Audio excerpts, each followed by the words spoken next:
About 1 in 3 Americans takes a multivitamin. Is that helpful, harmful, or just harmless, a waste of money?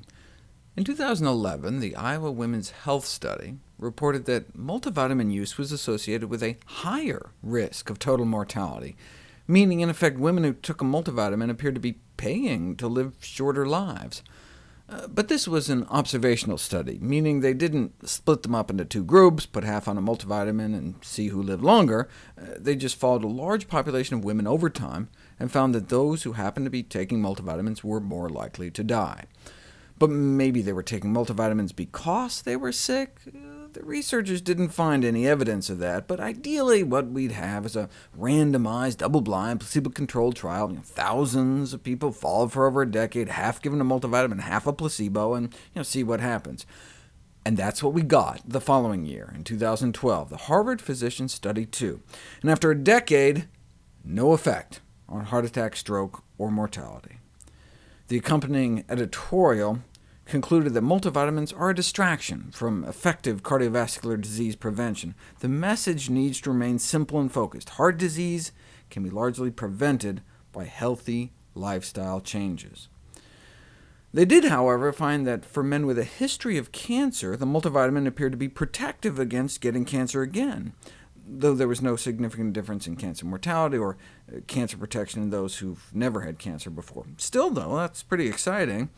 It is just one study, though. Ideally, we'd have like 20 of these placebo-controlled trials, and then compile all the results together, and that's what we got in 2013, a meta-analysis of randomized controlled trials, 21 of them, covering more than 90,000 individuals, and no influence on mortality either way.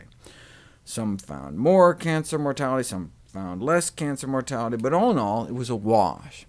And that was heralded as good news. After the Iowa Women's Health Study came out, we were worried multivitamins could be harming millions of people. But instead, they don't appear to have much effect either way. The accompanying editorial asked, should meta-analyses trump observational studies? Iowa Women's Health Study followed tens of thousands of women for nearly 20 years. Well, what if we put all the studies together, the big observational studies along with the experimental trials? And that's what we got in December 2013, concluding that multivitamins appear to offer no consistent evidence of benefit for heart disease, cancer, or living longer. Why, though? Aren't vitamins and minerals good for us? Well, one explanation for this result could be that our bodies are so complex that the effects of supplementing a few components is generally ineffective or actually does harm. Maybe we should get our nutrients in the way nature intended. The accompanying editorial concluded enough is enough. We should stop wasting our money on vitamin and mineral supplements. Americans spend billions on such supplements. A better investment in health would be eating more fruits and vegetables. Imagine if we instead spent those billions on healthy food. This is not the aisle we should be getting our nutrients from.